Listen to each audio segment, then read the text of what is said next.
And then he saw a tumor, and we went through a biopsy, and the tumor was stage 3 cancer. I also know that even toxic relationships, your bad environments, your binge eating, your supportive of like alcohol, or all the wrong things and emotions that we put in our body, that eventually manifests into such serious diseases. Yes. At a point, I even called up my dad one night, I remember, and I told him that come sleep with me because I don't think I can wake up in the morning, that my body is giving up. I'm in so much of pain. And he was so shocked, and he's like, what makes you think you'll die?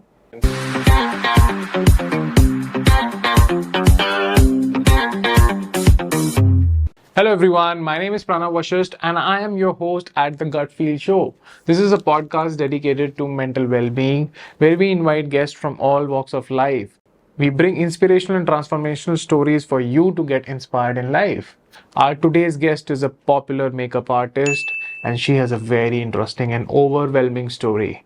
Her disease that is something which people are very scared of, cancer.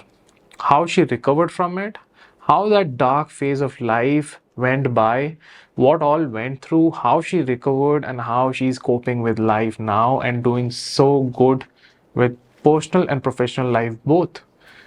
Keep watching till the end to understand how someone who has recovered from cancer tells you a story about the mindset, how mindset is something that is the most important part of your life. Keep watching till the end and subscribe us for more such interesting content. Hello Jasleen, welcome to the Gut Feel Show. How are you doing? I'm doing good. Thank you for having me. I really want to get to your story, but before that, I want to understand your work that you are doing right now. It is something which you have gone very deep into, and there's a story that you have which was on the other side of trajectory, that you're completely poles apart, where you were down in life. Yeah. So, how are you doing today? And then we'll get back to where you started. So today I am doing what I love. Okay. I'm a makeup artist, and since I was a child, like I was 7, 8, I was always fascinated with makeup. Okay. And doing my mother's makeup, doing my own makeup, spoiling her kids. I don't know, like that was my world. I just loved colors, textures. I would be like a young girl swatching her shadows on the back of my hand, not knowing that we do this, right? So that, and today I'm living my dream. And I'm very blessed. I can't believe sometimes that I made it this far, because when I did my first makeup, second makeup, I was like, you know what? At least I tried. And it's okay if I don't get makeups or I get makeups, because in 2015, even the Instagram was not like really supporting it. Yeah. It was very outdated. Yeah. So you put pictures and then we don't know how to boost. So you don't know who sees, who doesn't. Yeah. But I don't know how it happened. In the second month only, I think I got like 15 makeups, and from then on, I never looked back. So I'm very grateful. This started 2015?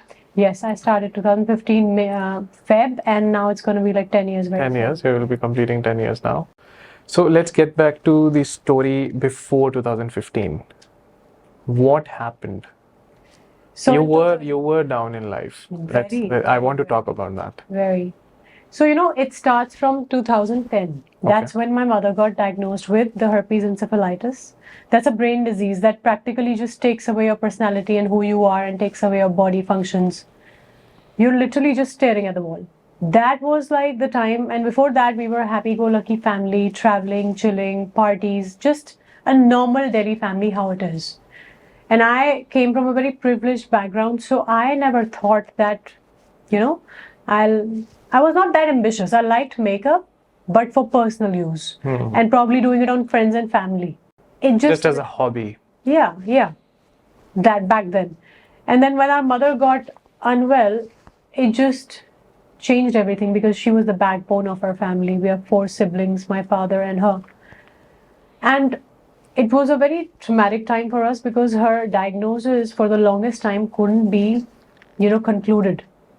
So we didn't know what was happening. It was not like a fever or something. It was an airborne disease, which every doctor had a different conclusion, and they were giving her different medications which were reacting to her badly. And we suffered along with her, who suffered the most. And then years passed and we kept thinking she'll get better, but she didn't. Then in 2012, I started feeling unwell, and my symptoms began by just like, I would like go to the loo and I would see that I'm bleeding. And at first I thought maybe it's, I don't know what, maybe it's an internal injury or something. But the bleeding didn't stop. And over a period of 6-8 months, that's when I was like scared for myself. So I went and booked an appointment with a doctor, gastro. My father told me to do it. And he told me, let's do your sigmoid. And then he saw a tumor, and we went through a biopsy, and the tumor was stage 3 cancer. To my 2012, it was stage 3. Yes, 2012, right. I started getting symptoms in Feb, and by November, December, that's when I took a call. I also got late because I was scared. And I just wanted to Because once such a thing happens, you have the fear of hiding, sort of not avoiding it basically. So I was also having, I used to drink, I used to party, I used to do, like eat out, I used to eat junk. I was heavily overweight, I was 130. So I felt really scared from my father that he'll tell me that it's your lifestyle, which eventually it was, because I had colorectal cancer. And in youths, it's really like, it's a rare thing. It is something in the... Yeah, it's like 5% in the youth. Now it's more because the junk and the processed food and your lifestyle. And sometimes I honestly, spiritually, that I am inclined a lot now. I also know that even toxic relationships, your bad environments, your binge eating, your supportive of like alcohol, or all the wrong things and emotions that we put in our body, that eventually manifests into such serious diseases. Yes. They take places in your body, and because your energy of your body is completely messed up. That is where the body starts to misbehave. Yes. And these things like alcohol and these things are only a catalyst to it, I believe. Your negativity is going to manifest, just like your positivity is. When I took a chance and changed my life, eventually after a lot of hard work, here I am today. It does happen. So back then, when the cancer was diagnosed, we didn't know what was it. My dad. And this is the same time when my mother was ill. So she was ill till 2015. And there was no conclusion of what happened, exactly how it happened. Yeah, no. It's an airborne disease, just like chickenpox. It's sometimes a gene mutation. An active gene can just destroy something in you. So she completely lost her personality? Absolutely. My mother could not remember anything post a day, or even not that. So, and everybody she knew before that disease, she kind of had in mind. But after that, if you made her meet someone, if you gave her a meal, if you gave her a bath, she would remember.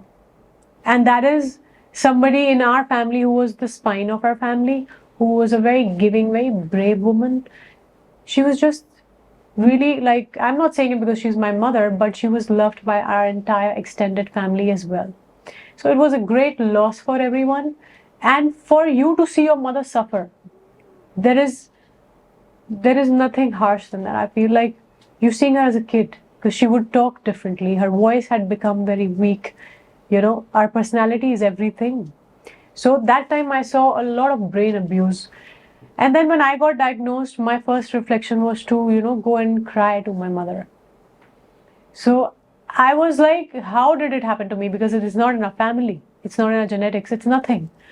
And we didn't waste time. We took an appointment. We started the treatment. It was radiation and chemo first for 3 months. And then it was a couple of surgeries, which had its own route because I was so overweight. Yeah. The surgeries were very difficult to do.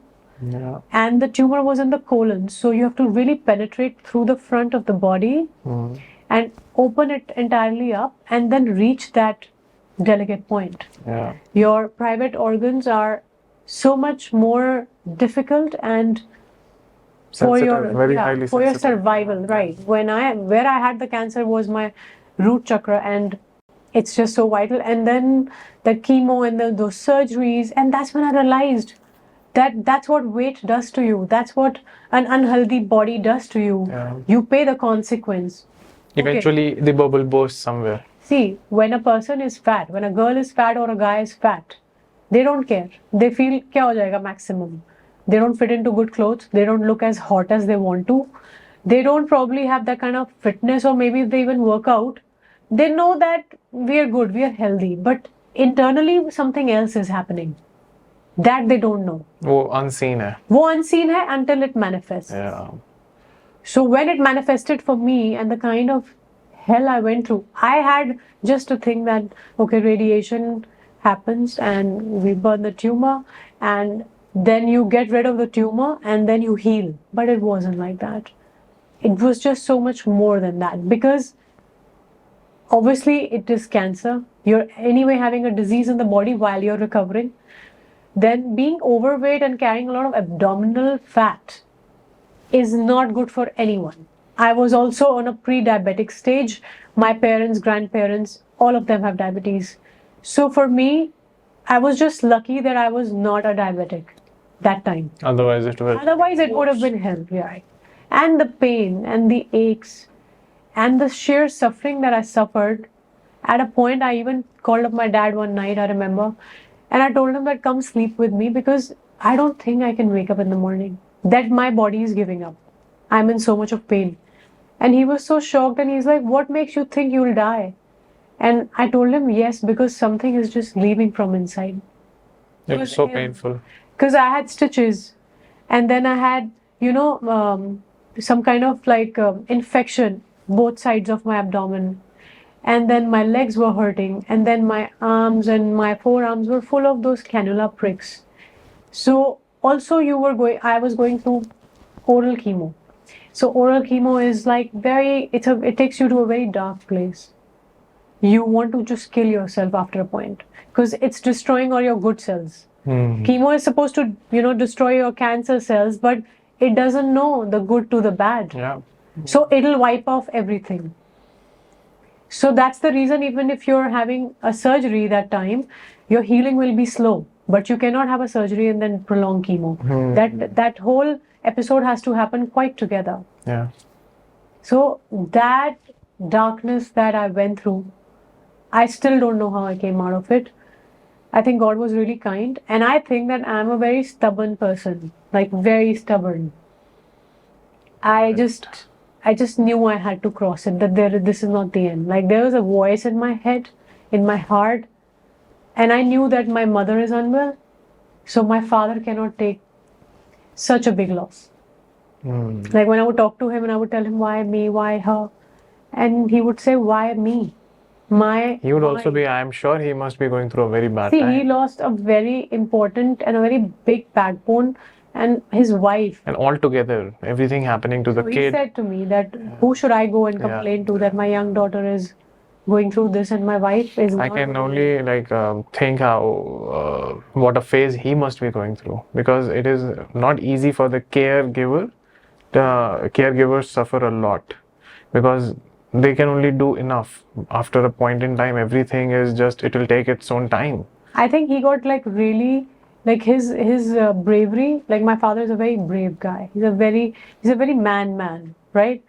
But I think he just broke when he heard that when he would come with me to chemos and he would be like, out of love, he would just say that nobody should sit on that chair of chemo, but I wish I was there and you were attending me. And I would be like, don't say that. So he would be like, you're so young. Yeah. And so he would for a parent to see their kids going through something is really, really difficult. It is really difficult. It's changed him. I think sweeps every perception you had in life.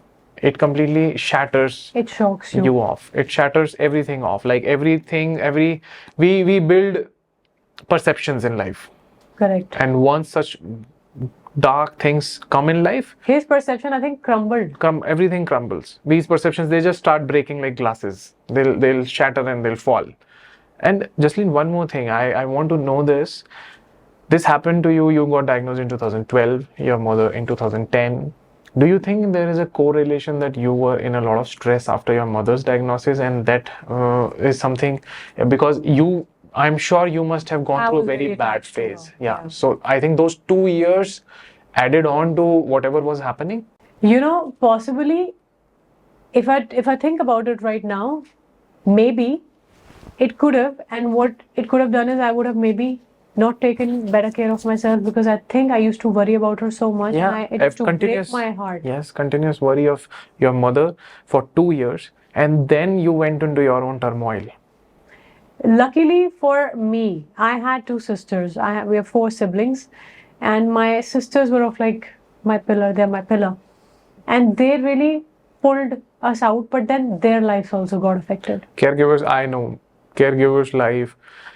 I think there should be either therapy or some support to caregivers, because I've seen working in mental health, people who are caregivers, who are listeners, they get exhausted. Absolutely, They get drained. They and my sisters did. That is, and there was mother and me. Yeah. They get drained because their energy is being consumed to calm other person down, or to at least listen the other person. But they absorb a lot. Yeah. Yeah. They do, and that is where it is a story about empaths, because a caregiver is an empathetic person. Correct. And empathy drains you down. So the caregivers, I'm sure the complete family was going through a process of recovery with you and your mother. And I think when you say that you were adamant that I have to come out of it, I think that is where you looked up at your family, that I have to step out of it. They were a big reason, and the other reason that I was in love with someone. Okay. That person was a very big reason. Okay. And I was like this, and I'm glad he was there in my life that time. And after me recovering, he wasn't, because this is what happens in life. Not a lot of people, like, either you get to live and face the harsh reality, or your love is eternal and you die. Yeah. Right? So there are two stories to the movie. So he was a very big reason, and my family, of course. Like, I remember in my story, what happened is that I also developed a rectovaginal fistula, and that is when your two genitals, they correlate and they make a communication and a hole in the body. Okay. Sometimes that happens due to over-radiation. It can happen, it's a rare thing. And with me, everything was happening rare only. Now that surgery was 18 hours, and I think, passed away in that. And I remember being on a ventilator, and I'm not able to breathe, and my mind is up. Somehow I was having that brain awareness, and I am as up as I am right now. But I was completely sedated with a ventilator, but inside my body I was up. And I couldn't breathe, and I was suffocating. And I remember asking God that just give me one more chance. And I remember very clearly, I did not leave my body, nothing, but I was suffocating. And it was like watching yourself die. And my eyes were taped. The ventilator was there was a big machine over my face. It must be overwhelming. To the point that I still remember that the nurses who gave me a scrub, like they came to clean my body in the morning. I wanted to talk to them, but they thought I'm sedated, right? So one of them really carelessly banged my head against the bed. Like, she kind of left it. And because I have no strength, it'll go back. Yeah. So I remember the pain, but I had to endure it because none of my limbs were working. And they thought that I'll not feel it. So after like probably 5-6 hours, I woke up and I realized I'm alive. And that's when I started moving my fingers, and I was talking to myself, and I practically in 2 hours time tried to move my entire body. And when I started moving my hands and my the anesthesia started wearing off, that's when I kind of realized, okay, Jazz, you'll be fine. But I was like, in my head, I'll tell my doctors, I'll tell my family what happened to me, this is not done or whatever. But this awareness happens. So this was my near-death experience, that I'll tell you, that I asked God, just give me one more chance. Because that 2nd December night in 2013, that's the end. That day is like, I practically celebrated, because it's just a new birth for me. And then I started recovering. It took me 4 months to recover from that surgery, but eventually recovery happened. Yeah. Right? And I was very young, in the sense I was 30, 29, so my body could take it. Because around 20s, you can still, your body's recovery is faster. Right. Like, age was on my side. Because people who are in 60s or 70s, very difficult. Very difficult to recover in that I think they age. can't take the pressure of chemo. Yeah, chemo it just brings everything out of your body. And sometimes people are like, okay, you know what, we've lived enough. We can't go through this torture. So whatever life we have, it's fine. I have few cases in my family where they've chosen to choose happiness for the rest of their lives, jitni bhi bachi hai, you know, versus trying to live longer but bearing torture now. That. Jasleen, tell me this, when you were on this deathbed, when this thing was happening, when you were feeling near-death experience, were there any regrets in life? Were you regretting things? Because I think that it's the dark phases of our lives pop out regrets in life. I really regretted the fact that I did not do anything in my life. I regretted the fact that so much money has gone into my education, my trips, my shopping, and now my ill health, right? I really felt that, God, if you give me a chance, I'll make my life of some value. Not only to myself and my family, but my eventual goal is to uplift others. I want to train women. I want them to become independent. I want them to empower them. Because this is the only thing I can give back. I can give back something that I deeply value, and that is my freedom and my independence. And I think that at the core, every human being wants it. Yeah. And they want respect. My messages, DMs are full of the fact that people tell me that, Jazz ma'am, you're so lucky. Every day I hear it. I may feel it or I may not feel it. I may have a bad day someday and I'm thinking I'm the most unluckiest girl. It happens to every one of us. Yeah. Nobody is on the same. Personal feelings are very different from Yes. how it looks on social media. Yeah. But when I get to hear that I'm really lucky and they are going through various troubles in their lives and they're in a dark space, I practically want to pick everybody up, but I know that they reached me, that they'll find a way now.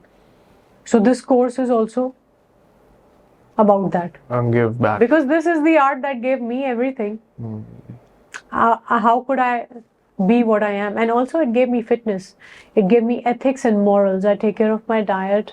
I eat well. I work out. So Jasleen, when you moved in from your low phase of life towards your high phase, which is now, I think there was a big importance of the mindset. That is something that took you so far. What do you think? It's the mindset. It's also the will and also the fire within you. When you go through a lot of atrocities and you have a lot of, I honestly feel it's not only the mindset but also purpose. Purpose. I got a second life and my surgeon told me that you'll be fine, and believe you me, you'll not live the same life. Like, he was so confident. He's like, I do this, I see people in and out. Most of them, they achieve the greatest heights after their, the cancer episode. He's like, that's just the way we all are. We have to see a certain suffering. Like, for example, my relatives a lot of my relatives who inquired about me, maybe never called me. My cousins who never bothered. My cousins, some of them who would cry looking at me, they love me so much. But some who never came to meet me, never understood like what we are feeling, and they were closest to us in our high times, right? Traveled with us, go out for vacations, lunches, dinners, never asked about my mother. And now what they do is they tell people that, oh, you know what, Jazz is our cousin sister, or she's our relative, or that person is my niece. And when I hear it, and when some client will call and, oh, I know your cousin, oh, I know your this person, that person. And I'm like, why? You don't relate to it now, because while it was important, actually it was important in the low phase of life, it is very important because these social connections lift you up. They were missing when it was needed. They're there when you don't relate to it now. I did not have fever or typhoid. Yeah, it was a major thing. It was a big thing. It was a like sort of an end phase that you just came back from. I think that is where I think people really need to understand that when someone is facing some problem, it is important to address it in that moment. You said it right. I couldn't have said it better. Rather, because when the help is you want the... You should be there then. Yeah. Later, it does not matter.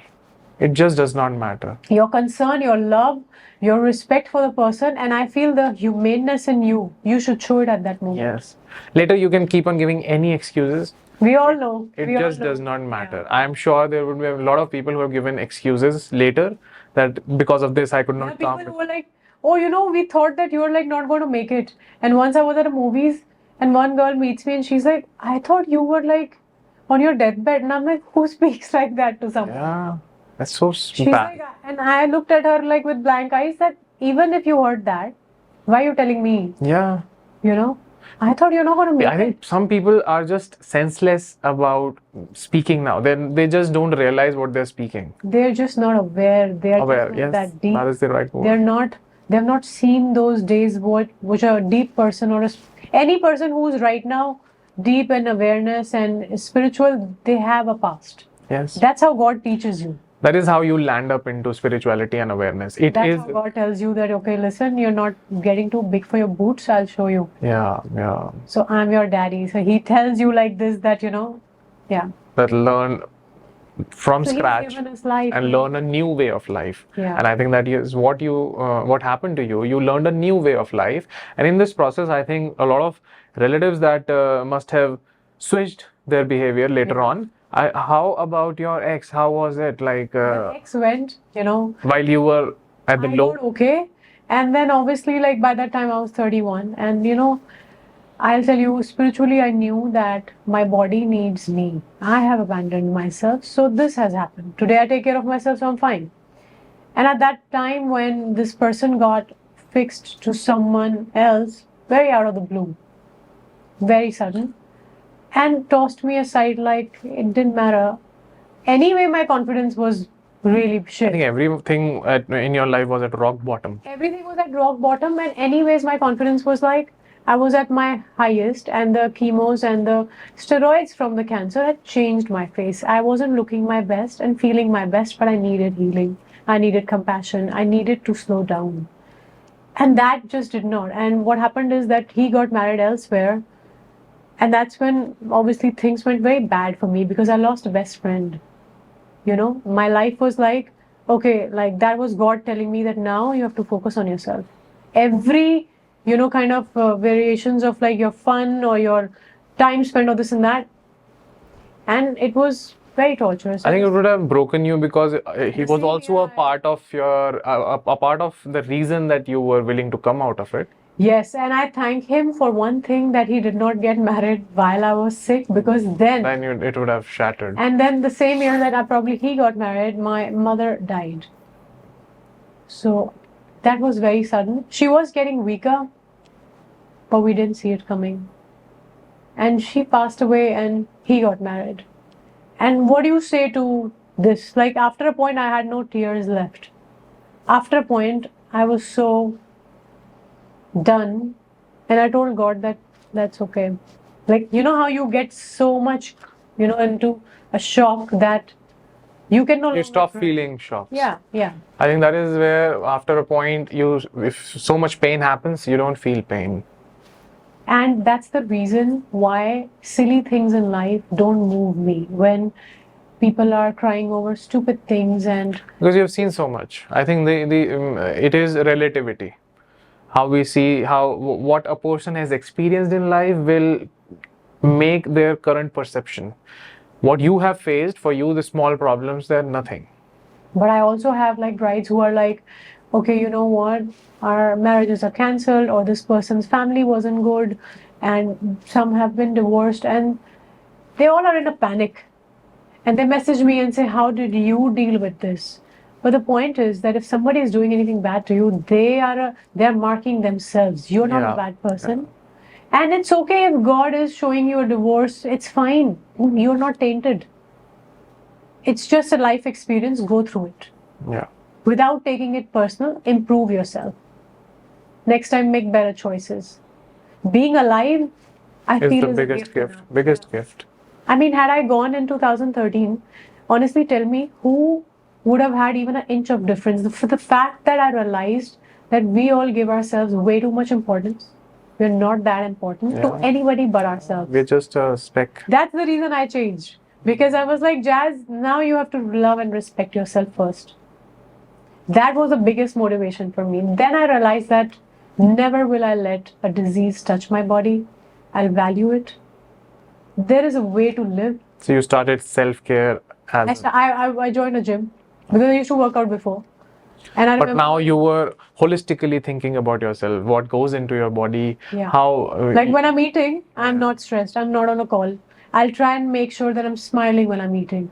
I'll never think, if I'm indulging, I'll never think that I should have not eaten that. No. My body knows how to digest it. It's fine. The next day, balance I it. think your connection with food completely changed. Absolutely. Now you look at food very differently. And now I don't put like garbage in my body. Very- I don't rely on sugar or alcohol or any kind of clubbing or any kind of any external factor to soothe myself. I'll fix the problem and I'll sit with myself. I think the things that you're talking about, I just feel it, I'll say it. I think your journey towards wisdom and awareness got cut short. It was ruthless, but it got cut short in a young age. In this time, you are speaking things which people get aware about in late 60s when they are sort of done with life. That is when they start thinking what matters and what is important. But while you dropped back down to the floor, you learned it midway. I'm glad if I did. Because the things that you are talking about, awareness for food, awareness for body, awareness for life, is a lot of awareness to live a good life, because a good life is led with awareness. Absolutely. Without awareness, you're definitely leading into a bad life because you're making bad choices. You're not present. You're not present.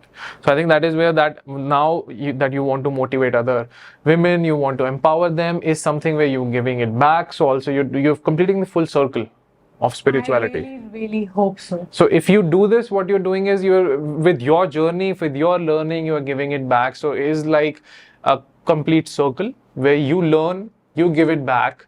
I think that is how. And also the younger Jazz would have never thought that, the amount of love and respect that I get, and how parents, they kiss my hand sometimes because their daughters are looking so beautiful, and they'll send me gifts or they'll just love me. And sometimes when a mother will kiss me on my forehead, she's like, God bless you, bache. I feel like that's my mother kissing me. So I'm extra emotional that way, but it's a blessing to get so much love from other women's mothers and from them. And I mean, who knew that makeup and just following your passion could fill you up so much? I think that is what does fill you up. That is where they say follow the why, follow your purpose, follow your passion. It all starts with why. And that is where you go deeper into your purpose, and the deeper you go, the better you feel. Money is something that follows, but if you follow your purpose, everything in life gets sorted.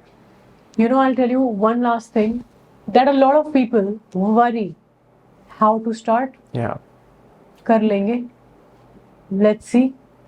That is the worst thing. Do it now and put so much urgency into that vibration that it should be your urgent agenda. Yeah.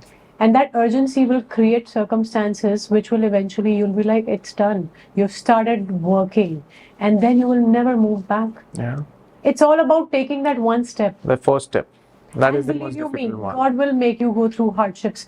I didn't know how to become a makeup artist. I was a spoiled brat. I think the first time a client's house help told me that, ma'am, aa rahi hain, aap wait karo. And I'm like, I called up my father and I'm like, I'm not doing this ever. I'm not waiting for anyone. This is not the way to speak to me.